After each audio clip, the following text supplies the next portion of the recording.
안녕하십니까, 양지혜입니다. 사회적 이슈를 시민들의 이야기로 직접 들어보는 여론의 강. 오늘은 통일이라는 주제로 이야기를 나눠보고자 합니다. 최근 신문에 청와대가 이 통일을 체계적으로 준비하기 위한 취지로 박근혜 대통령이 추진 중인 통일준비위원회가 4월 공식 출범된다고 합니다. 이 박근혜 대통령이 직접 위원장을 맡기로 결정을 했다고 하는데요. 그 어느 때보다 이 통일에 대한 관심이 높아지는 시기인 것 같습니다. 오늘 통일이란 주제로 이 개개인이 생각하는 통일은 어떤 것인지 자세하게 말해보는 시간 갖도록 하겠습니다. 먼저 나와주신 분들 소개 부탁드립니다. 네, 안녕하세요. 경기도 안양에 살고 있는 전업주부 하호연입니다. 안녕하세요. 30대 열정과 사랑으로 살아가고 있는 전금자입니다. 네, 안녕하세요. 고양시에 살고 있는 딸 바보 아빠 40대 김종훈입니다. 안녕하세요. 이제 50대에 막 들어서게 된 주창수라고 합니다. 네, 반갑습니다. 안녕하세요. 반갑습니다. 네. 그동안 이 다각도로 이 통일에 대한 가능성을 타진해 왔지만 정말 남북 통일이란 말은 어려운 숙제인 것 같습니다.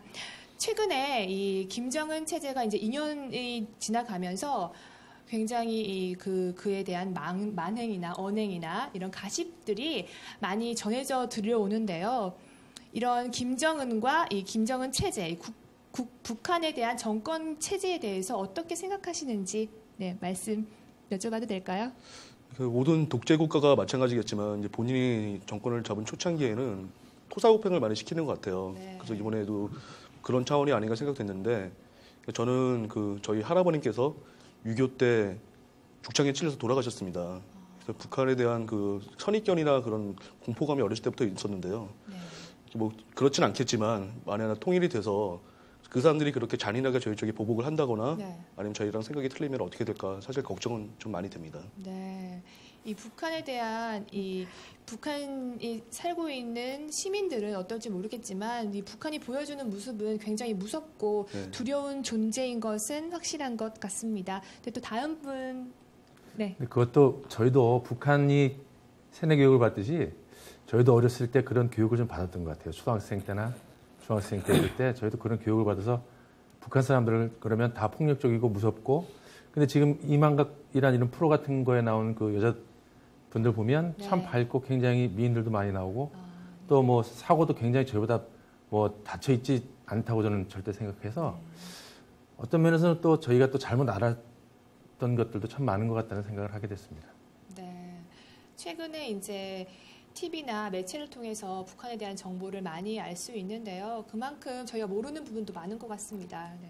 또 다른 분들, 그 일련의 사건을 통해서 천안함이라든지 뭐 연평도 포격이라든지 좀 끔찍한 사건들이 나오면서 정말 그 어른들이나 아이들이나 똑같이 느낄 수 있는 게 진짜 잠시도 마음을 놓을 수가 없겠다. 이렇게 분단이 오래됐음에도 불구하고 아 진짜 언제나 그냥 준비하고 있구나 늘 우리를 공격하려고 이런 생각이 들어서 저는 사실은 이 통일을 하면서 통일이 된다면 이 혼란하면 어떻게 할 것이며 지금도 우리 잘 살고 있는데 굳이 통일을 해야 하나 뭐 그런 생각도 사실은 일반적인 시민으로서 전 갖고 있어요. 네.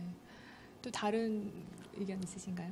저는 이렇게 어렸을 때부터 진짜 우리가 학교에서도 뭐 공산당이 싫어요. 이렇게 이승복 그 사건도 그렇고 뭐 이신조 씨 넘어온 그런 것들을 보면서 북한 사람은 무서운 그런 막 뿔 달려갖고 막 이렇게 우리를 제가 어렸을 때 친구 집에 이렇게 산에 있는 친구 집에 놀러 갔는데 요만한 창문에 이렇게 어렸을 때 붙여넣어 있는데 그거를 보면서 공산당이 거기서 이렇게 얼굴을 내밀고 꼭 들어올 것만 같은 그런 공포스러운 그런 것들을 느끼면서 우리들이 뭐 노래도 통일이라는 그런 노래 주제 우리의 소원은 통일 꿈에도 소원은 통일 이러면서 이렇게 했던 것들을 배우면서 당연히 그냥 지금까지도 통일은 해야 된다는 거를 갖고 있지만 또 막연하게 너무 길다 보니까는 통일은 된다고 하지만은 과연 통일이 되어서 북한과 우리 지금은 한국의 빈부 차이가 이렇게 심한데 어떻게 그것이 맞춰져 갈 수 있을까 이런 생각에 통일은 좀 늦어졌으면 좋지 않을까 하는 그런 생각도 갖고 있습니다. 네, 통일에 대한 생각도 있으신 것 같은데요. 이 북한 정권에 대해서 얘기를 하고 있는데 북한 정권의 이제 김정은을 이렇게 무시할 수가 없는 것 같은데 이 김정은이 어린 나이에 이렇게 정말 제 세력을 갖고 있는 1인자가 됐잖아요. 이 김정은에 대한 생각은 어떠신가요? 저는 저희 아이들이 지금 김정은의 나이에 있는 두 아들이 있는데 그 아이들의 생각을 보면 참 어리다는 그런 생각을 갖고 있는데 김정은 역시 그 연륜, 사회에 살아온 인생의 연륜을 봤을 땐 너무 어리기 때문에 그냥 이렇게 생각 없이 저지르는 만행들이 있지 않나 그런 생각을 하면서 네. 그런 정권이라면 북한이 어떻게 그 통일이 되었다 할지라도 그 백성들이 갖고 있는 그 정체성이 우리하고 맞춰져 가지 못한다는 그런 생각이 있기 때문에 그 어르신들의 하는 것들을 김정은이가 조금 더 기울여 들으면서 통일에 대한 것을 이렇게 다시 한번 이렇게 생각할 수 있는 것들이 없다면 통일이 되어도 한국에서 열심히 이렇게 옛날에 뭐 정주영 그 어르신이 네. 대주었던 그런 사건들을 통해서 봤을 때도 힘들다는 생각이 많이 들고 있습니다. 또 다른 분. 제가 네. 그 초등학교를 들어가기 전에 네. 한글을 띄지 않습니까? 웬만하면. 중학교 들어가기 전에 준비를 하고 대학을 들어가기도 다 준비를 하는데 김정은을 이렇게 보고 있으면 그 후계자가 되기 위한 준비를 너무 하지 못했다라는 생각이 드는 건 사실인 것 같아요. 그래서 그 친구 같은 경우에 좀 몇 년이라도 자기 혼자나 아니면 그 측근들 사람들하고 같이 자기가 후계자가 되었을 때 어떤 시나리오를 써 나갈 것인가에 대해서 좀 연구를 했다던가 준비를 좀 해왔다면 이번 그런 만행까지는 가지 않았을 것 같다는 생각이 좀 저는 드네요. 너무 갑작스럽게 네. 또 부친이 돌아가시면서 정권을 차지하게 됐는데요. 네, 김정은의 만행과 언행, 네, 저 지켜보도록 하겠습니다. 근데 또 다른 생각은 또 어떠신가요? 저는 요 최근에 이제 언론 매체를 들으면서 약간 다른 생각을 했는데 네. 그 김정은이라는 친구가 참 무서운 친구라는 생각을 많이 들었어요. 사실 이제 북한 주민들 생각에는 아무도 삼자 세습은 안 했을 거라고 생각을 했다고 하더라고요. 네. 장남인 그 김정남마저도 이제 그 습자가 안 될 거라고 생각을 했었다고 하는데 어느 순간 갑자기 나타나서 형을 내쫓고서 자기가 왕자를 뺏은 거잖아요. 어디 있다 온 걸까요? 제가 알기로는 유럽 쪽에 유학 갔다가 왔다가 맞아요. 스위스 쪽에 갔다가 맞아요. 갑자기 와서 이제 그 정권을 차지한 다음에 어쨌든 간에 장성택이라는 그 높은 사람도 자기가 다 처단한 거 아닙니까? 고모부를. 그렇죠. 그래서 사실은 그 준비가 안 됐던 상태에서 이렇게 정권을 차지했다고 하면은 그 생각 자체는 굉장히 무서운 사람이다라는 생각을 좀 많이 하고 있습니다. 네. 또 김정은에 대한 또 생각 어떠신가요? 그 저보다 어르신들의 얘기를 좀 빌어보면 그런 말씀을 우스갯소리 하세요. 진짜 할아버지랑 똑같아. 그러니까 예, 김정일보다 이렇게 김일성. 저는 이제 그런 그 세대를 못 겪었는데 저보다 더 어르신 분들은 진짜 제가 할아버지랑 똑같은 거야. 그런 말씀에 많이 그러니까 그만큼 김정일보다는 더 악랄하고 더 그런 그 표현으로 저는 들었거든요. 네. 그래서 이렇게 보면서 뉴스에서 정말 그런 얘기 나오면 되게 끔찍해요. 그럼에도 불구하고 늘 느껴지는 게 들리는 게 또 그런 얘기다 보니까 북한에 대한 여러 가지 생각이나 아니면 김정은 자체에 대한 것도 굉장히 공포스럽게 다가오죠. 일반 네. 시민의 입장에서. 그 할아버지랑 똑같이 하려고 몇 번이나 네. 성행수술도 감행하고 네. 살도 찌우고 무섭게 자기의 권력을 이렇게 구축하려는 모습이 안간힘을 쓰는 모습을 보이는데요. 김정은의 체제 얼만큼 갈까요? 부자도 3대는 안 간다고 하는데 3대 지금 갔습니다. 이거 어떡합니까? 참 대단한 나라인 것 같고요. 네. 4대까지는 가지 않을까라는 게 저희 대부분의 생각인 것 같아요. 참 그런 사상들이 정말 무서운 것 같아요. 네. 또 다른 분 의견은 또 어떻게? 네. 저는 김정은이가 얼마나 오래 갈 거냐 안 갈 거냐보다도 네. 그 밑에 있는 측근들의 그 파워가 누가 세느냐에 따라서 김정은 체제가 더 오래 갈 수 있고 아니면은 혹시 뭐 전복이 될 수도 있고. 그러니까 김정은이란 그 젊은 친구가 조금 더 그러니까 자기 관리를 잘 할 수 있는 측근들을 주위에 둔다면 네. 아마 죽을 때까지 할 수도 있지 않을까 죽을 그런 생각이. 때까지.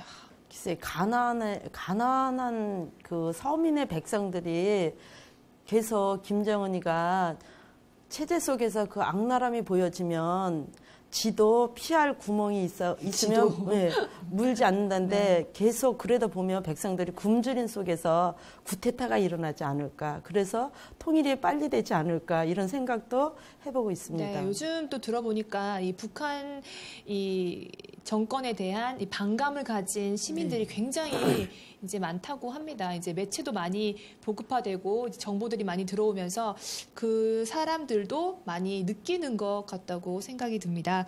이 북한에 대한 인식에서는요, 이 북한이 남한의 어떤 상대라고 인식되는가에 대한 조사를 했는데요. 이 경계 대상이다. 라는 게 37.4%, 그리고 적대 대상이다가 19.3%, 그리고 부정적인 응답이 굉장히 많았고요. 이 협력이나 지원 대상이다라는 응답으로는 37.8%에 그쳤다고 합니다. 이 북한에 대한 인식, 어떤 상대인 것 같아요? 이 상대. 저희가 이제 분단이 됐고 같은 국가지만, 같은 민족이지만 다른 나라잖아요. 어떻게 보면 이 북한은 어떤 상대라고 생각하세요? 좀 어려운 질문이신데 네. 협력을 해야 하지만 사실은 참 무서운 상대죠. 네. 걔네는 뭐 사실 버튼 하나면은 저희를 다 몰살시킬 수 있는 핵을 갖고 있는데 네. 뭐 이제 사실 뭐 진짜겠지만 뭐 계속 미사일 실험도 하고 있지 않습니까? 그게 각도 15도만 틀면은 서울로 올 수도 있는데 맞아요. 제가 아무리 뭐 대북전을 많이 해도 사실은 어느 정도는 경계해야 될 상대라고 그렇게 생각을 하고 있어요. 너무 무서운 것 같아요. 네. 핵만 나오면 너무 무서운 것 같아요.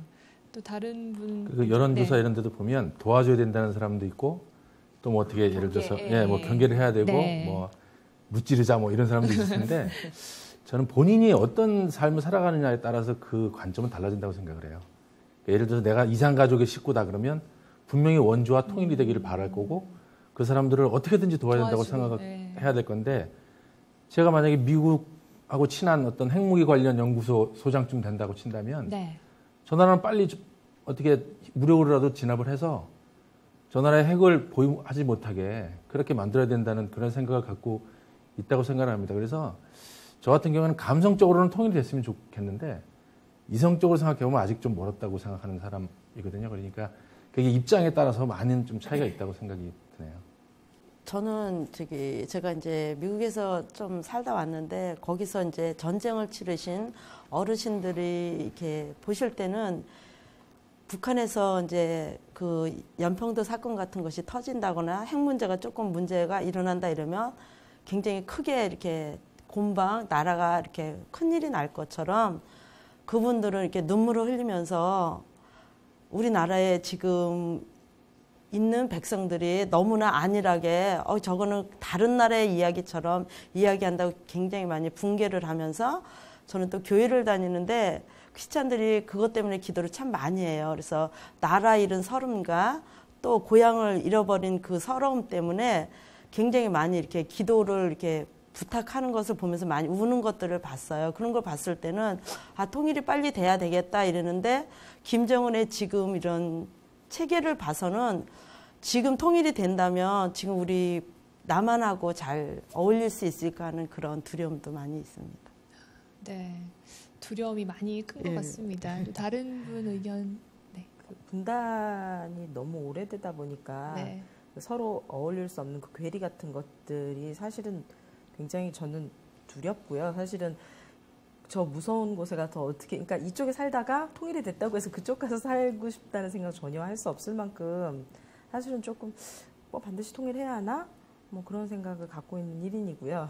사실은 그리고 그 어려서부터 저도 이제 마지막 그 세대이긴 한데 저도 이제 또리 장군 뭐 이런 거 보면서 큰 세대거든요. 아, 그게 뭔가요? 그 또리 장군이라고 해서 그 북한 사람은 여기 이렇게 탈 뒤집어쓰는 그 늑대나 뭐 막 살찐 돼지 정말 이렇게 지금 보기에 혐오스러운 동물로 하고 이 인민군 복장이 있고 있는 그 만화가 있어요. 또리 장군은 이제 나만 우리 그렇게 해서 무찌르고 막 이런 것들이 있는데 그런 걸로 이렇게 교육을 받고 자란 세대다 보니까 무조건 그때부터 그 세뇌는 아니지만 어려서부터 이렇게 다져온 교육이 상당히 오래 가요. 지금 나이가 제가 40이 넘었는데도 계속 그 생각으로 아우 쟤들은 무서워. 쟤들하고 하나가 될 수는 없어. 그러니까 민족이라는 개념으로는 하나인데 왠지 다른 나라고 이제는 뭐 우리하고 그리고 일단 이산가족 세대가 많이 끝나가고 있잖아요. 엊그저께 이렇게 상봉하시는 거 보니까 네. 정말 엠브란스 타고 오셔서 만나시고 뭐 거의 뭐 80, 90대셔 돌아가신 분들 너무 많고 하니까 네. 이제는 정말 통일을 해서 가족을 만나고 싶다는 세대들이 이제는 끝나가고 있어서 더 통일을 염원하시는 분들은 이제는 더 줄어들고 있는 게 아닌가 뭐 그런 생각을 해봤습니다. 네. 북한에 대한 통일에 대한 내 생각 들어봤습니다. 또 북한 분들을 만날 수 있는 기회가 또 있잖아요. 이 탈북자, 이 세터민들을 좀 저도 자주 만날 기회가 있더라고요.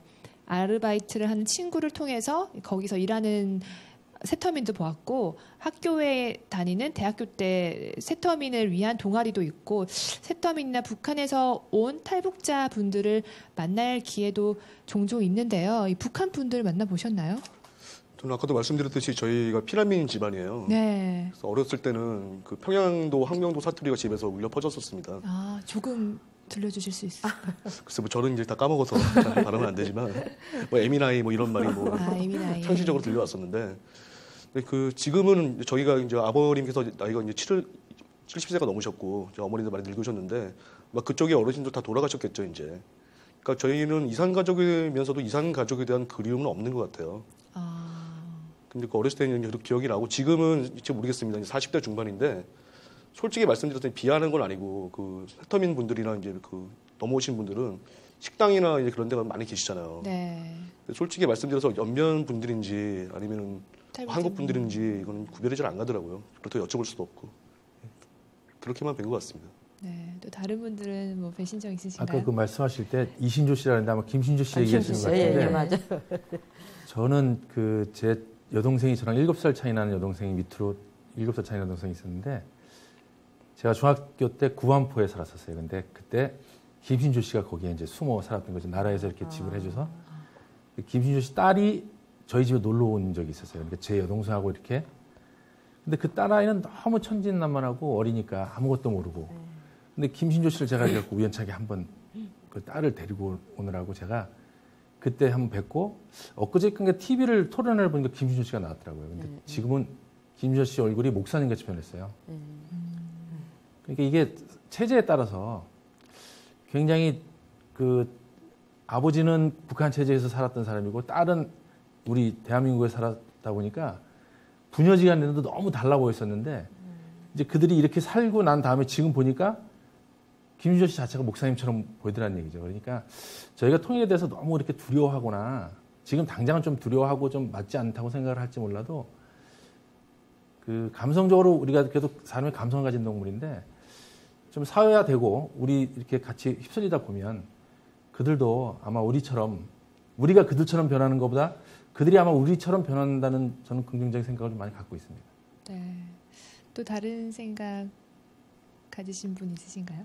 이제 우리나라도 이제 다문화 시대에 보니까 이제 우리 어렸을 때는 한민족, 한피족 이렇게 강요하며 그렇게 교육을 받았던 그 시대지만 지금은 이제 다문화 시대이다 보니까 온 세계 사람들이 다 한국에 와서 살고 이러다 보니까 북한 사람들이 이렇게 만나거나 그들하고 같이 살 때 뭐 이렇게 이질감이나 동질감 같은 것들은 그렇게 느끼지 않는다고 생각해요. 그러니까 그들이 이제 어떻게 이 한국에 사는 이런 문화들을 잘 받아들일 수 있는가, 그걸 또 정부가 또 어떻게 그것을 대체 나가면서 그냥 지금 이제갑인가 뭐 거기에서는 이렇게 보니까 들어보니까는 북한에서도 좀 사는 상위층 사람들의 이야기들이 많이 있더라고요. 근데 저희는 서민이기 때문에 서민들이 그 사는 삶 속에서 서민들의 삶은 살기 위해서 열심히 일을 해야 되잖아요.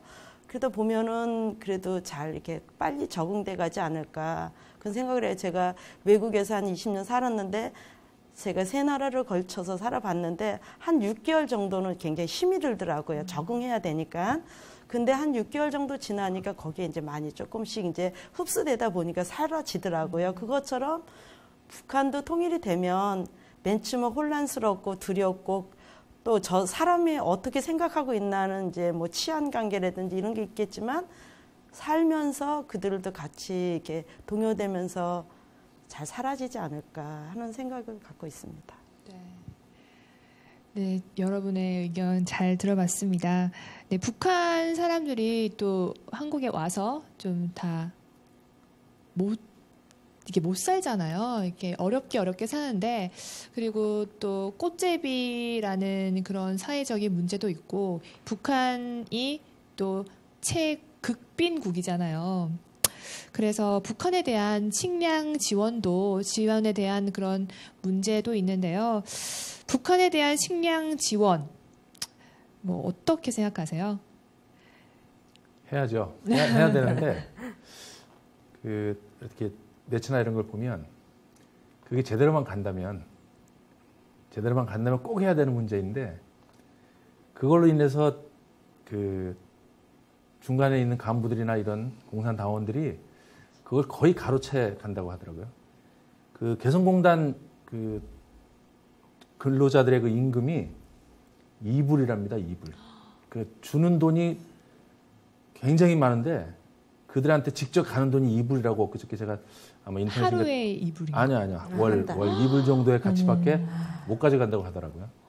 그게 너무 심각한 문제죠. 그러니까 그런 것들을 그러니까 우리가 해결할 수 없으니까 우리가 막 줘야 된다 말아야 된다 이거보다는 무조건 해야죠. 이렇게 남을 돕는다는 건 해야 되는데 그거를 관리를 좀 그 높으신 분들이 관리를 좀 잘할 필요가 있다고 생각합니다.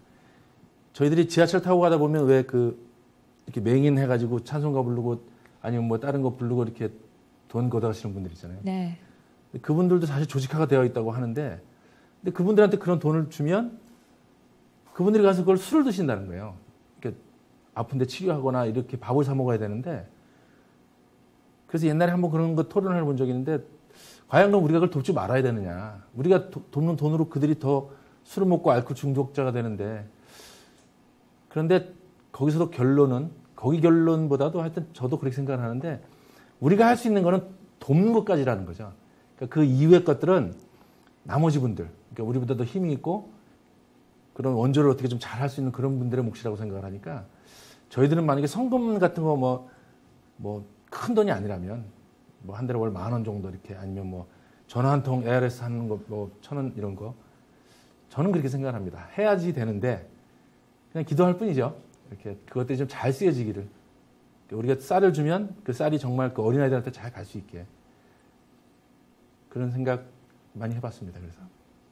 네, 또 다른 분들, 네. 뭐 저도 당연히 줘야 된다고 생각하는데요. 아까 말씀하셨듯이 저희가 주는 물건이 직접 전달이 돼야 될 거 아니에요. 그렇게 하면 진짜 저희 뭐 생각이나 다른 분들 생각이 어떤 생각이 있냐면은 쌀 이런 거보다는 차라리 라면이나 뭐 우리가 말하는 그 즉석밥을 보내주자. 그럼 그게 유통이 안 되니까 차라리 그 가난하신 분들한테 갈 수 있지 않을까 그런 얘기를 많이 하거든요. 어디서 자꾸 저 뭐 얘기 들어도 보니까 초코파이가 지금 가면은 뭐 그 사람들 한 달 월급이 넘는다 그래요. 너무 가슴이 아픈 게 뭐냐면은 그 아이들이 너무 굶으니까 그 초코파이 하나를 갈아갖고 이유식을 만들어 준다고 합니다. 그럼 그 아이는 그거 먹고서 한 5일, 뭐 6일을 살아간대요. 그런 게 가난한 나라고 불쌍한 우리 동포인데 돕지 않는다는 거 말이 안 되는 것 같고요. 직접 전달할 수 있게 좀 가공된 물건이나 유통이 안 될 수 있는 물건으로 해서 도와줬으면 좋겠어요. 네. 또 다른 의견.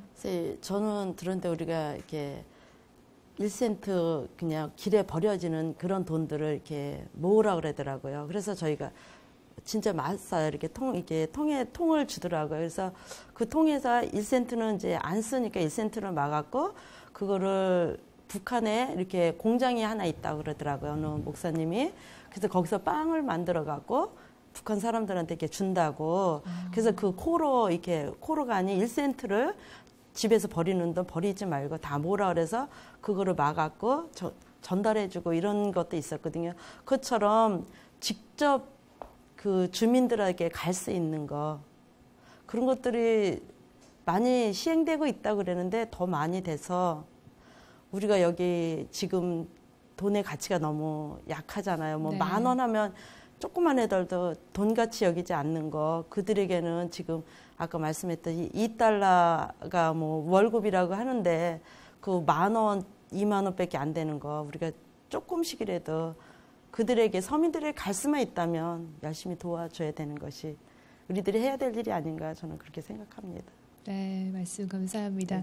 또 말씀. 저는 좀 국내에도 극빈이나 빈민이 아직까지 있는 상황에 꼭 처음에는 그랬어요. 좀 그렇게 도와야 하나? 도와도 천안함 사건 일으키고 늘 우리를 도발하려 하는데 뭐 이런 생각을 했었는데 요새 흔히 볼 수 있는 뭐 그 아프리카에 있는 아이들 월 2만 원이면 뭐 결연을 맺어서 도울 수 있습니다. 뭐 이렇게 살릴 수 있습니다 하는 걸 보면서 아까 말씀하셨듯이 도와야 된다는 걸 전제로 해서 봤을 때 방법론을 찾는다면 그런 식으로 정말로 그 소위 말하는 높은 양반들이 꿀꺽하지 않는 그 정말 우리가 돕고 싶은 아이들과 극빈에게 바로 전달될 수 있는 어떤 결연 체제나 이런 것들이 좀 더 정비가 되어서 그랬을 때 비로소 돕는 게 의미가 있고 또 저희가 베푸는 마음이 더 값진 게 아닌가 그런 생각을 해봤습니다. 네. 네, 의견 감사드립니다. 좀 조건부로 지원을 해야 된다는 의견들이 많았다고 합니다. 또 얘기를 해볼 게, 그 북한과의 산업이 있잖아요. 저희가 이 뭐 개성공단 말씀하셨지만 개성공단 산업이나 관광산업, 이 금강산 산업도 이 하다가 또 중도 이렇게 제재가 있어가지고 이제 중지가 돼가지고 아직 재개를 하지 못한 상태인데 이 관광산업, 이 산업에 대해서는 또 어떤 의견을 가지고 계신지. 네. 그래서 중단된 게 뭐 정확히 연도는 기억이 안 나지만 그 어떤 분이 돌아가셨잖아요. 네, 갔다가. 총살로. 지금까지 명백한 그 살인 사건의 그 규모가 밝혀지지 않고 전말이 밝혀지지 않은 상태에서 사실 다시 시작한다는 거는 조금 문제가 있다고 보고요. 개성공단 같은 경우에는 어쨌든 간에 저희가 뭐 그쪽에서 싸게 임금을 부려서 또 물건을 갖다 올 수 있고 좀 유일하게 또 저희가 도와줄 수 있는 경제 통로이기 때문에 그거는 계속 해야 된다고 그냥 생각하고 있습니다. 네. 또 다른 분 의견. 관광산업 같은 경우는 일단 네. 제일 중요한 게 안전보장이라고 생각을 하거든요. 그러니까 저 같은 경우에도 여기는 살다 오셨다고 했지만 저도 한 40개국 이상 이렇게 외국을 다녀봤는데 가면 정말 치안이 불안한 나라들이 있어요. 되게. 정말 밤거리를 다닐 수가 없는 나라도 많은데 남자인 저도.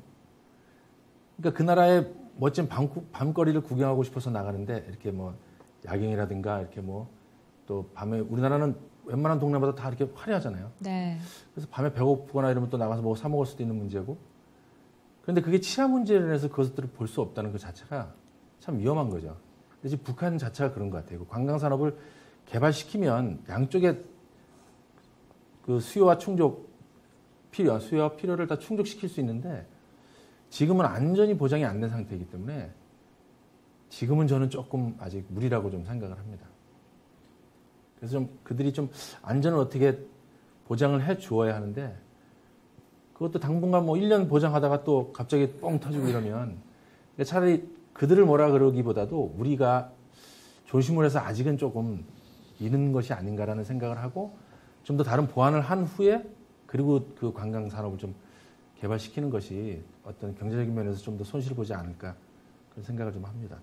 북한에 또 굉장한 지하 자원이라든지 이런 관광할 곳이 많잖아요. 자연이 잘 유지되어 있으니까. 아니, 북한에서 꼭 가고 싶은 곳이 있다면 어디일까요? 가보신 적 있으세요? 아닐 수 없습니다. 없으세요? 저도 없습니다. 그때 한창 이 백두산 관광 뭐 했었는데 네. 안 가봤어요. 안 가보셨어요? 네, 저도 안 가봤어요. 또 가보시고 싶은 곳이 있다면 뭐 어디? 백두산이나 금강산 사실 뭐 많이 들었으니까 네. 많이 가고 싶죠. 어떻게 가고 싶으신 거예요? 통일이든 다음에 가겠습니다. 어떨 것 같으세요? 가시면? 저희 국토가 지금 뭐 제주도까지만 가더라도 아니면 부산까지만 가더라도 굉장히 볼 곳이 많잖아요. 저는 이제 국내 여행 상당히 좋아하는데 좀 우리나라 민족이 여행과 이런 관광을 좋아하는 민족 같아요. 근데 지금 그 대한민국에 있는 자본이 남한에 있는 자본이 그 여행이라도 가서 북한에 많이 뿌려지게 된다면은 좀 더 통일에 도움이 되지 않을까 생각을 하고 있는데 통일이 된 이후에도 어쨌든 자본 간의 이동은 돼야 되지 않겠습니까? 네. 그러면은 여행 산업이 그래도 가장 좋지 않을까 생각을 합니다. 좀 여행 산업을 생각한다면 어디 코스가 어디로 좋을까요? 그래서 금강산과 백두산을 통과해서 중국까지 가는 게 제일 좋지 않을까요? 네. 한 번에. 네. 네. 다른 분 의견 있으신가요? 관광산업 일단 만약에 통일이 된다고 했을 경우에 관광산업은 제가 보기에는 이렇게 이제 육로가 개설이 되면 네. 이제 유럽까지도 이렇게 기차를 타고 이제 갈 수 있다는 얘기가 되는데 저희 같은 경우에 만약에 그 통일이 딱 되면 북한 사람들이 예를 들어서 거기 남아서 우리를 위해서 금강산도 개발해주고 코스도 안내해주고 이러면 참 좋을 텐데 제가 생각하기에는 그들조차 우리나라를 구경하기 위해서 다 내려올 거란 말입니다. 그러니까 서울에서 살고 싶어 할 거고 부산이나 이런 경제도시에서 살고 빨리 경제를 회복을 해야 되니까 자기들도. 그럴 경우에 과연 관광사업이 제대로 이루어질까는 저는 좀 의문이에요. 관광산업이라는 거는 나라가 안정이 됐을 경우에 그 더 많은 경제적인 부를 창출하기 위해서 하는 제2산업이 관광산업인데 지금 제1차적인 산업도 되지 않은 상태에서 관광산업은 저는 개발이 거의 안 될 거라고 생각을 해요. 왜냐하면 지금은 우리나라가 안정이 돼 있고 북한이 수입을 얻기 위해서 금강산도 개발을 시켜주고 다 이렇게 열어준 거지만 과연 통일이 됐으면 우리가 생각하는 것처럼 금강산을 구경을 할 수 있고 마음대로 우리 마음대로 그렇게 편한 마음으로 저는 조금 의구심이 갑니다. 그래서 관광산업보다는 통일이 되면 먼저 해야 될 게 너무 많아서 관광산업은 그다지 빨리 발전될 거라고 저는 생각하지 않아요. 개인적으로 가고 싶은 곳이 있는 건 없어요? 북한. 그러니까 뭐 금강산 이런 데는 사진으로 많이 봐서 알려져 있는데 네. 저는 뭐 저 위에 한번 가고 두만강 이런 데 아, 얼면 한번 걸어서 한번 건너가고 싶고 뭐. 그 노래로만 듣던 두만강. 네. 또 다른 분들은 가고 싶은 곳 없으세요? 저는 백두산 천지를 한번 가보고 싶어요. 네. 예. 중국 굉장히 멋있을 쪽으로도 것 같아요. 갈 수는 있잖아요.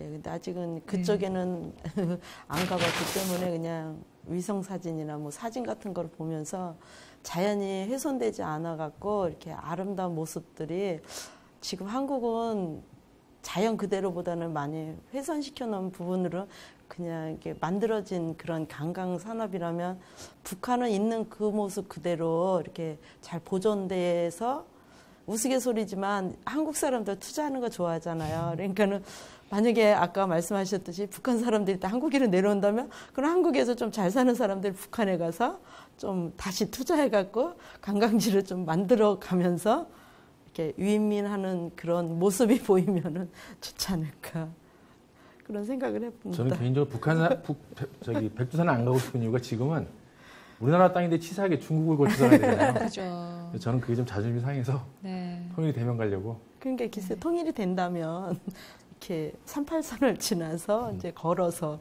많이 가잖아요. 그렇게 네. 가고 싶으지 중국을 거쳐서 뭐 백두산을 보는 것보다는 그러니까 나이아가라 폭포도 캐나다에서 보는 거랑 미국에서 보는 것은 틀리다는 것처럼 우리나라도 38선을 지나서 가는 그 모습하고 중국을 걸쳐서 가는 모습은 다르지 않을까 그런 생각이 들어서 이왕이면 저기 통일이 되어서 직접 38선을 지나갖고 이제 갔으면 하는 마음입니다.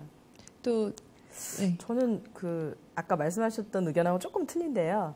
그 가장 그래도 쉽고 편하게 접할 수 있는 게 저는 관광 사업이라고 생각해요. 저 이제 아이들 역사 교육 때문에 국내에 있는 그 역사 유적지나 뭐 이런 거 많이 찾아다니는 편인데 우리가 가볼 수 없는 북한의 어떤 그런 곳들이 많잖아요. 그런 것도 있고 또 아이들이 흔히 그 생활에서 접하는 뭐 평양냉면, 함흥냉면 뭐 이런 건 정말 이 한국에서 먹던 맛과 정말 그쪽에서 먹던 맛이 어떻게 틀린가 애들도 한번 경험시켜주고 그러니까 그리고 지금 우리 이 사회하고 많이 다르잖아요. 지금 보면은 건물부터 하여튼 그냥 그들이 뭔가를 꾸며놓지 않아도 관광을 하러 오십시오 하고 뭔가 이렇게 데코레이션 해놓지 않아도 그저 그들이 갖고 있는 그거 자체가 저희는 너무 신기할 것 같아요. 가서 보면 집, 뭐 건물, 자동차 완전히 많이 다르잖아요. 그러니까 아이들이나 어른들이나 굉장히 신기한 눈으로 쳐다보면서 어쩌면 그 오랜 시간 동안 볼 수 없었던 그것 때문에 그 신기함으로 제일 먼저 쉽게 또 통일돼서 이런 건 진짜 좋네 하고 느낄 수 있는 분야가 바로 관광 분야가 아닐까 저는 그렇게 생각해 봤어요. 네. 네. 다른 그 국가 체제에서의 생긴 그런 건물보다 옛날 조선시대 때부터 쭉 이렇게 보존되어 있는 그런 마을도 있고 이런 구역도 있다고 하더라고요. 저도 가보고 싶습니다. 전반적으로 이제 이 북한에 대해서 훑어봤는데요. 저희가 또 이번 주제가 통일인 만큼 이 통일에 대해서 또 집중도 있게 얘기해 보도록 하겠습니다. 통일의 문제에 대해서 관심은 많으신 편이라고 생각을 하신가요? 점점 사회에 찌들어가면서 예전 30대, 20대 그런 혈기가 있었을 때보다는 많이 없어지는 건 사실인데요. 대한민국은 단일 민족이니까 어쨌든 간에 통일을 해야 된다고 생각을 합니다. 관심이 없었는데요. 네. 없다기보다도 이제 저희 나이 정도 되면 이제 40대에서 50대 이렇게 나이가 되면 안정권에 접어들어야 되는 나이인데 과연 제가 제 인생을 돌아봤을 때 안정권에 접어들었나를 생각해 보면 그 만족도가 보통 이렇게 그냥 저 말고도 다른 분들도 한 80% 정도는 만족스럽다고 대답하지 않을 것 같다는 생각이 들어요. 그러면 저희들 같은 경우에는 일단 내 주의를 좀 더 관리를 하고 싶어하는 생각에 통일 굉장히 멀었다고 생각을 했었는데 요즘 TV만 틀면 통일에 대해서 나오잖아요. 거의. 네. 토론도 하고 뭐 프로그램도 생겼고 그리고 옛날에는 볼 수 없었던 영상도 많이 보여주고 하다 보니까 요즘에는 굉장히 통일에 관심이 생겼어요. 그래갖고 만약에 통일이 됐을 경우에 내가 할 수 있는 일이 뭔가를 좀 고민을 해본 적이 옛날에 몇 번 있었는데 별로 할 일은 없는 것 같아요. 뭐 나라 말이 달라갖고 뭐 통역을 해줄 수 있는 문제도 아니고 제가 아까 얘기했듯이 뭐 관광 사업에 제가 뭐 여기는 어떻고 저기 이것도 자신 없고 그래서 통일이 됐을 경우에 뭐 제가 할 역할이 많이 없다 보니까 그동안 관심이 굉장히 없었는데 하여튼 매스미디어가 이렇게 많이 떠드니까 이제는 관심이 많이 좀 생긴 거는 같아요. 네, 또 저는 이렇게 주위의 분들이 이제 저희 나이 때 되면 이제 어느 정도 안정권에 들었으니까는 이제 할 일이 없다 그러더라고요. 그래서 뭐 강원도 뭐 도박에 가서 뭐 돈을 뭐 100만 원씩 한 달이면 이렇게 그런 소리로 들어가면서 만약에 통일이 된다면 그들이 할 일이 없다 그러는데 지금 100세 세대니까는 거기 가서 좀 그들을 도와주면서 같이 생활하면은 할 수 있는 일이 없는 게 아니라 할 수 있는 일이 생겨서 좋지 않을까. 그런 거를 가지면서 그 북한의 그 그 상위층 사람들 말고 정말 가난한 사람들, 서민들하고 같이 비비면서 살으면 다시 우리 한국의 그 정서적인 그런 것이 다시 회복되지 않을까. 그런 생각을 하면서 저희도 이제 50이 이제 중반에 가면서 그런 생각을 해요. 저는 늘 도전적인 거를 좋아하다 보니까 이렇게 또 그러다 보니까 이제 외국에서도 살면서 지금까지도 제가 이제 한국에 온 지는 한 2년 됐는데 도전 거를 많이 해요. 그래서 통일이 된다면 북한에 가서 좀 그들과 같이 살아봤으면 하는 그런 막연한 생각도 해봤어요. 그래서 어떻게 보면은 통일이 멀다고 생각했는데 또 어떻게 보면 가깝지 않을까. 그래서 우리 할 일 없다고 하는 주부들이 좀 가서 도와줄 수 있는 그런 길도 있었으면 좋겠다는 생각을 가져요.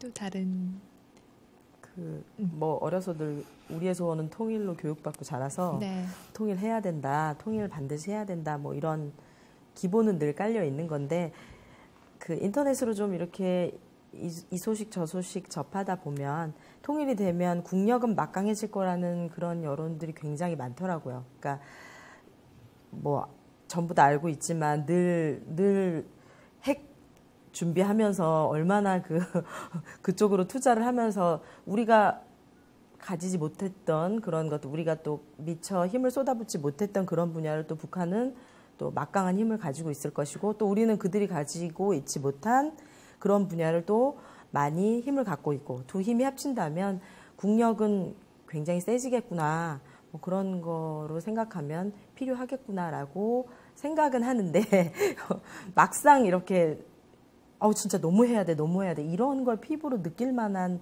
그런 상황은 아닌 것 같아요. 네. 우리나라 국민이라면 뭐 통일에 대한 관심은 대부분 가지고 있는 것 같습니다.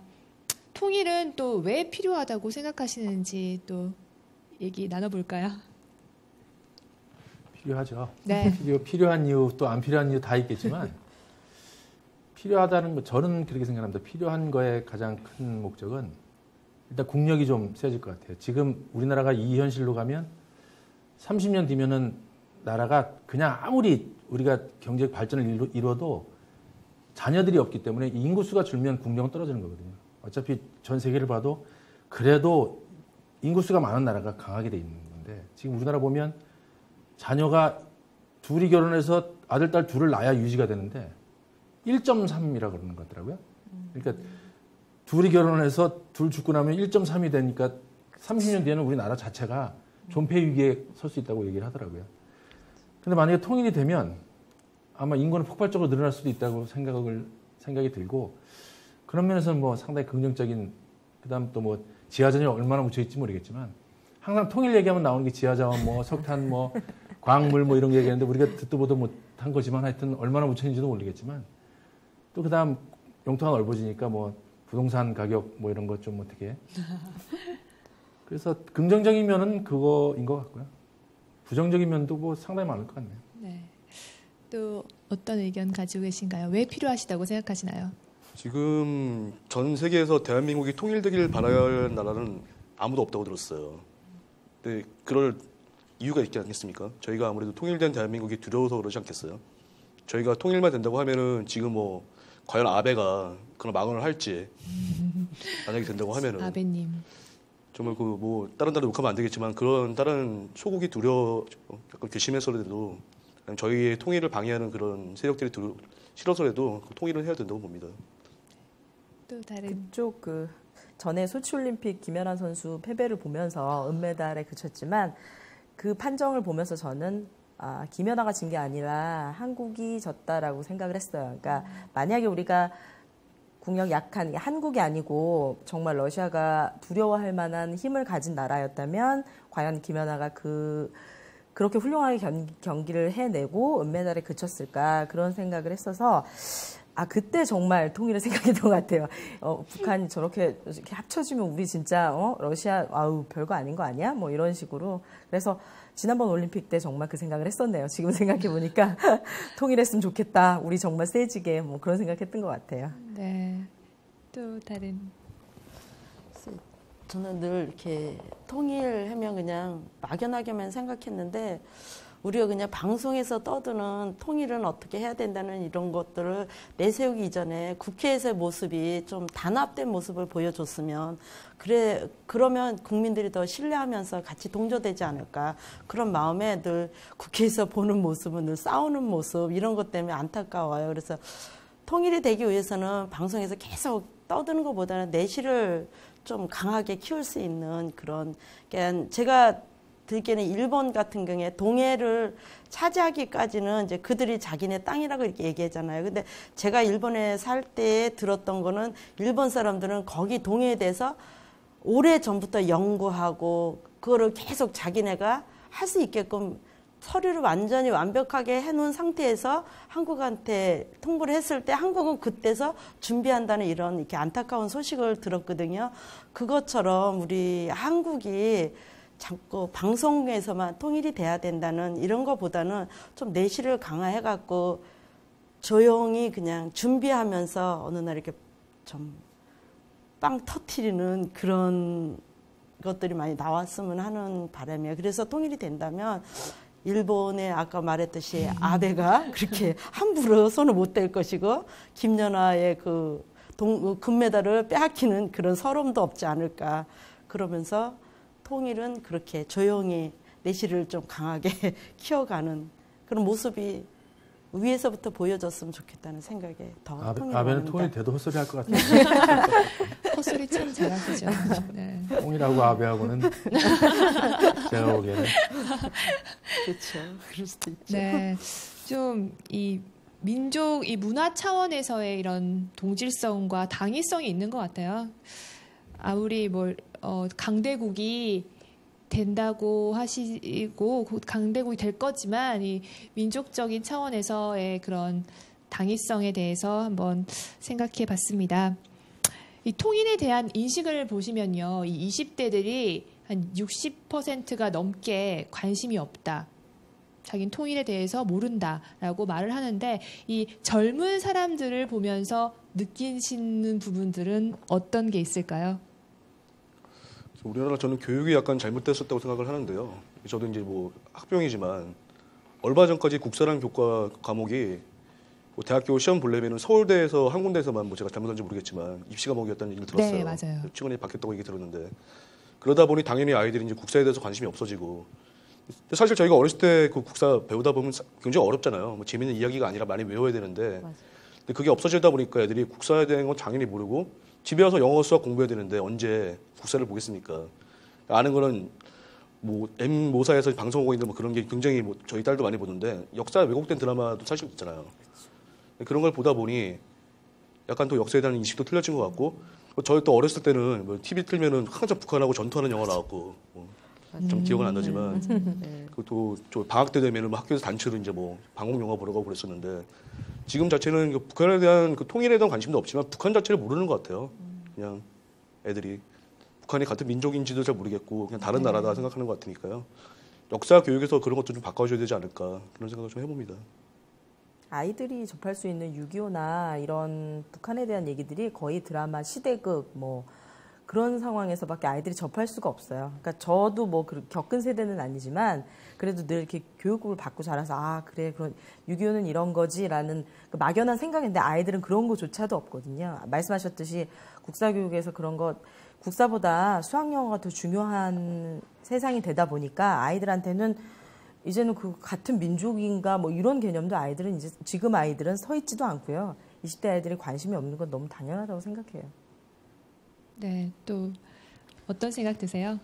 저는 이렇게 한 번은 이렇게 좀 세대가 바뀌었으면 좋겠는데 세대가 바뀌는 게 뭐냐면 지금 너무나 이렇게 자녀들이 하나나 둘이다 보니까는 이렇게 내 아이가 최고라고 생각하면서 교육을 하잖아요. 그러다 보니까는 뭐 유학도 보내고 뭐 영어 수학을 잘해야지만 되는 뭐 이런 거 이전에 저는 이제 한 번쯤은 이게 너무 이렇게 가지지 못해서 병드는 그런 세대가 아닌 갖지 않아서도 행복할 수 있는 이런 거를 봐서 한번 북한이 통일이 된다면 우리 아이들이 그곳에 가서 그 아이들의 그 굶주림과 그 고통을 이렇게 같이 맞닥뜨리면 우리 아이들의 이게 사고방식이 좀 깨어지지 않을까. 그래서 제가 알기로는 이제 한국 아이들이 2세 이제 외국에 가서 사는 1.5세 2세들이나 이런 아이들이 이렇게 멕시코 같은 데는 이렇게 가난하고 그러는 나라니까 네. 일부러 여름 방학 같은 데 이렇게 교회에서 그쪽에 같이 가서 그들하고 생활을 하고 오는 거를 보면서 아이들이 사고방식이 바꿔지는 것들을 보고 있었거든요. 그것처럼 우리 여기 한국에 있는 아이들도 좀 가난한 거에 대해서 좀 더 이렇게 접할 수 있는 그런 것이 있었으면 좋겠다는 생각을 갖게 되면서 한 번은 저희들이 아이들 이 세대 그 지금 20, 30대 그 세대에 한번 변화가 왔으면 좋겠습니다. 아, 20, 30대가 굉장히 풍족하게 네. 자란 건 사실인데요. 또 이 통일이 돼서 이 어려움을 저희가 겪을까에 대한 두려움이 있는 것 같아요. 저 자신만 봐서도 그렇고, 저희가 이제 아무것도 모르고 뭐 전쟁을 겪어본 적도 없고, 풍족하게 부모님 밑에서 자라다가 막상 이 통일이라는 게 다가오면 어떨까? 이게 굉장히 두렵잖아요. 이게 어떻게 뭐 사회적으로 이렇게 할 수 있는 범위 벗어나는 시기가 올 것 같은데 그거에 대한 두려움이 젊은이들은 큰 것 같습니다. 또 젊으신 분들 그게 자본주의의 어떤 당연한 결과라고 생각이 드네요. 젊은이들의 지금 생각과 야망은 통일 그것도 아니고 예의 이런 것도 아니고 오로지 자기가 어떻게 하면 남은보다 뛰어날 수 있을까? 내가 어느 좋은 직장에 S사, 뭐 L사, H사 내가 어떻게 하면 저 좋은 직장에 들어가서 좋은 가정을 꾸리고 남보다 더 행복하게 살까가 머릿속에는 90% 박혀있는 자본주의에 살면서 우린 지금 민족주의나 민주주의를 얘기하고 있는 거거든요. 근데 사회주의가 어떤 일이라고 물어본다면 그들은 관심이 없는 거죠. 그러니까 그들에게 지금 만약에 주제를 바꿔서 앞으로 우리나라가 뭐 경영 문제 쪽으로는 어떻게 될 것인가 이러면 아마 더 훨씬 더 열띠고 적극적인 토론이 될 수 있을 것 같아요. 근데 지금 저희도 사실 잘 모르는데 그 20대에 있는 그 청년들이 과연 그 자본주의에 살면서 사회주의를 인정하려고 아니면 이해하려고 생각을 안 할 것 같다는 생각 때문에 아마 관심도가 그렇게 나왔던 것 같네요.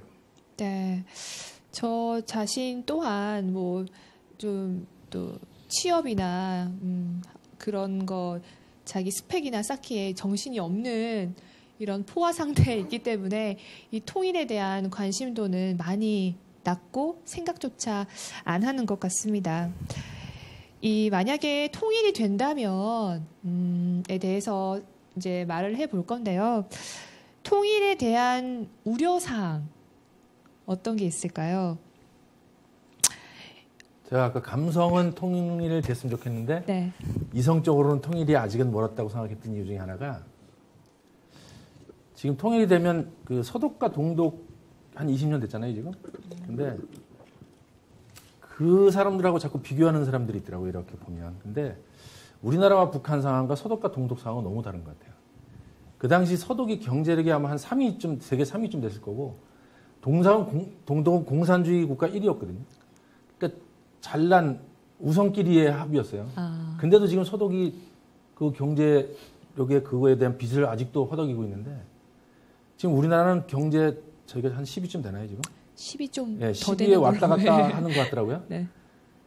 그럼 이제 막 올라온 10위하고 세계 최저질의 사회국가인 북한하고 합쳐진다면 지금까지 어떤 저기 인터넷에서 본 건데 그 빚이 그러니까 통일 비용이 우리나라 1년 GDP 10년치를 갚아야 된답니다. 그 정도 돈이 있어야 아무 무리 없이 진행이 된다는 거예요.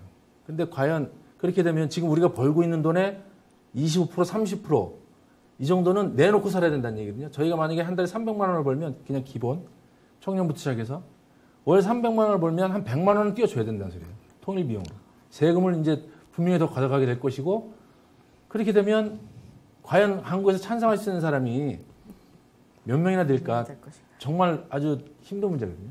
그러니까 다른 거 좋은 것 뭐 굉장히 많죠. 통일돼서 장점도 많고 단점도 일단 굉장히 많은데 뭐 핵 그런 건 나중 문제고 일단 제일 사람이 가장 근본적인 1차적인 해결 먹고 살자는 문제가 해결이 안 되기 때문에 제가 보기에는 아직은 준비가 아까도 말했듯이 그 김정은이도 준비가 안 된 상태에서 물려받았듯이 제가 생각하기에 통일은 지금은 아직은 너무 준비가 되어 있지 않다는 생각이 듭니다.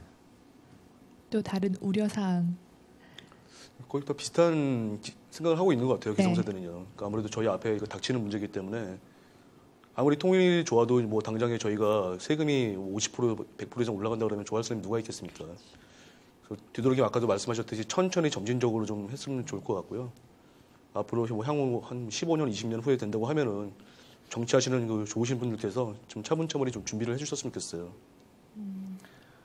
주식 폭락할 것 같은데요. 주식도 통일되면 주식 폭락. 그다음에 뭐 경제적으로 넘어갈 것 같습니다. 정말 부동산 서울 평양 이쪽에 있는 사람들이 거기 살라고 하겠습니까? 제가 생각하기엔 전부 서울 와서 살라고 그러지. 그렇죠. 그럼 서울 사람들도 우리 저기 이거 안 뺏기려고 그렇죠. 그럼 이제 진짜 전쟁 아닌 전쟁이 무기 없는 전쟁이 아마 경제적인 전쟁이 거기 가서 땅을 살 수도 있죠.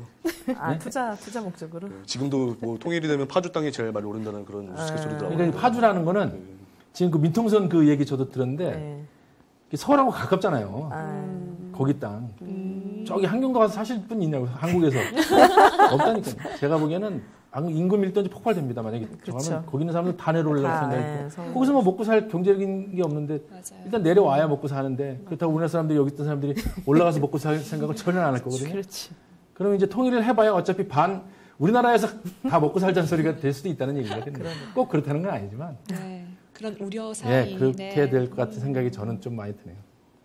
그럼 맞네요. 뭐 일단 문화적인 혼란도 무시 못할 것 같아요. 그렇죠. 사실은 제주도 방언만큼 제주도 방언을 능가할 만큼 지금 북한말 잘 못 알아듣거든요. 그런 프로그램도 봤어요. 북한말이 이거는 한국말의 이거다 뭐 이렇게 가르쳐주는 프로그램도 그 밤에 하는 프로그램 중에 본 적 있는데 그런 어떤 문화적인 차이가 너무 심해서 한동안 오랜 기간 동안 그 통일이 된다면 아마 그 혼란스러움을 극복하는 시간도 상당히 오래 걸릴 거라고 생각해요. 일단은 말이 통하지 않기 때문에 온전히 하나가 될 수 없음이 아마 그런 시간들이 굉장히 오래 갈 거라고 생각해요. 맞아요. 네. 이미 많이 이렇게 차이가 나잖아요. 문화적인 거나 언어적인 거나 언어도 정말 모르겠더라고요. 북한 말은 정말 외래어를 하나도 쓰지 않고 저희는 또 영어에 익숙하고 다 영어 쓰고 줄임말 쓰고 이런 상황에서 그들도 저희를 이해 못할 것이고 우리도 그들을 이해하기에는 조금 어려울 것 같습니다. 또 다른 우려사항 있으신가요? 그래서 제가 근래에 이재갑인가 거기에서 봤을 때 그분들이 얘기하기를 지금은 북한에도 테레비를 넣고 있다 그러더라고요. 그러면서 비 오는 날만 기다린다 그러더라고요. 비가 오면은 깜깜하니까 전파가 잘 이렇게 터져갖고 집에서 테레비를 볼 수가 있다. 그래서 한국 드라마를 한국 사람들이 잘 모르는 남한 사람들이 잘 안 보던 드라마가 그 북한에서는 본다 그러더라고요. 그래서 지금은 옛날보다도 많이 그 테레비가 이렇게 드라마를 통해서 한국이 많이 비춰졌기 때문에 그렇게만은 낯설지만은 않다고 이렇게 하는 걸 제가 들었거든요. 그래서 뭐 통일이 된다도 그런 문제는 이제 아주 우리나라 뭐 강원도 꼴차기에서 산속에서 사는 사람들처럼 문화가 단절되지 않는 이상은 그래도 어느 정도는 갭은 좁혀지는데 그것이 문제가 아니라 지금 이제 여기 있는 한국의 이제 우리 자녀들의 그 정신 상태가 문제가 되지 않을까 저는 그런 염려를 갖고 있어요. 그래서 아무리 북한에 대한 이런 저희가 접할 기회는 솔직히 많지는 않잖아요. 뭐 영화를 봐도 그렇고 뭐 다 간첩으로만 치장이 되지 이렇게 정말 북한 사람들을 알 수 있는 기회는 쉽지 않은 것 같습니다. 이 국민 통일 의식 조사에서 보시면요, 이 통일에 대한 우려 사항으로 남한 주민의 막대한 통일 비용 부담을 54.1%로 가장 많았고요. 그리고 다음으로 실업과 범죄 증가 등으로 사회적 혼란이 올 것이다. 18.5%.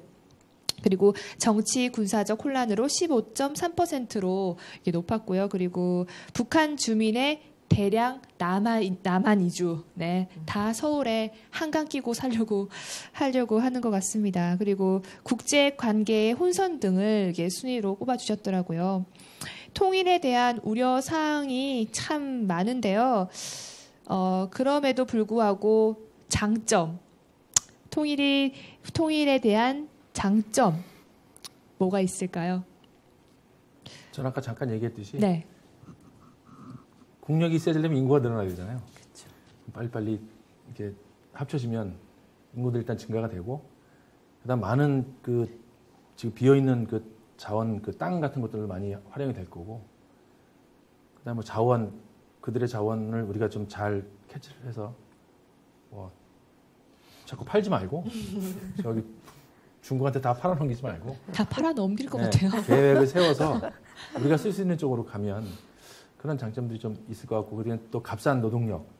지금 당장 통일된다고 해서 그들을 우리하고 똑같은 임금 수준을 주고 쓸 수는 없는 문제거든요. 그렇죠. 그러면 대충 말투 들어보면 저기 출신이구나 그러면 월급 100 뭐 이렇게 그러다 보면 그게 아주 큰 인프라거든요. 그렇죠. 값싼 노동력을 위해서 우리가 개성공단도 뚫고 하는 거니까 그런 쪽으로 따지면 산업은 아마 좀 잘 돌아가긴 할 것 같아요. 또 다른. 민족이 하나가 됐을 때 어쨌든 간에 큰 힘이 나오지 않겠습니까? 당장에 많이 어렵겠지만 앞으로 뭐 50년 후, 100년 후의 미래를 봤을 때는 저희 자손들이 굉장히 잘 사는 나라가 돼 있을 것 같아요. 그리고 뭐 아까도 잠깐 말씀드렸지만 철도 하나만 중국에 가는 다이렉트만 놓여도 그 물류 비용만 해도 상당히 많이 절감이 된다고 하더라고요. 그 손해도 보는 일도 있겠지만 그렇게 또 절감이 되는 부분도 있기 때문에 어느 시기엔가는 상세가 되지 않을까 생각이 됩니다. 또 다른 의견 있으세요? 뭐 문화적인 혼란 아까 말씀드렸지만 또 어느 그 인터넷 뉴스에서 보니까 우리나라만큼 새 문화를 잘 받아들이는 나라가 없다라고 봤어요. 스마트폰이 이렇게 급속도로 국민이 빠른 속도로 스마트폰을 사용하고 하는 나라가 그렇게 많지 않다라고 들었거든요.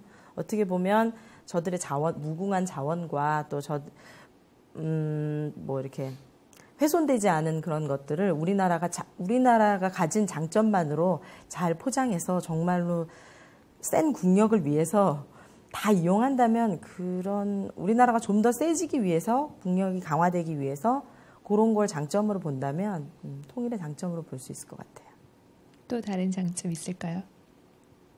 글쎄 다 얘기해갖고 젊은이들은 이제 통일이 된다면 이 통일로 나라의 기념이니까 휴일이 하나로 더 생길 것 같다. 통일 이런 기념일. 의견도 작게나마 진짜. 있었고요. 네. 아시아의 전체적으로 또 위치가 상승이 되고 또 국가적으로도 좀 많이 커질 것 같다. 그리고 세계 하나뿐인 민족 국단의 그 분단 국가의 수치를 씻을 수가 있다. 뭐 이런 의견 있었습니다.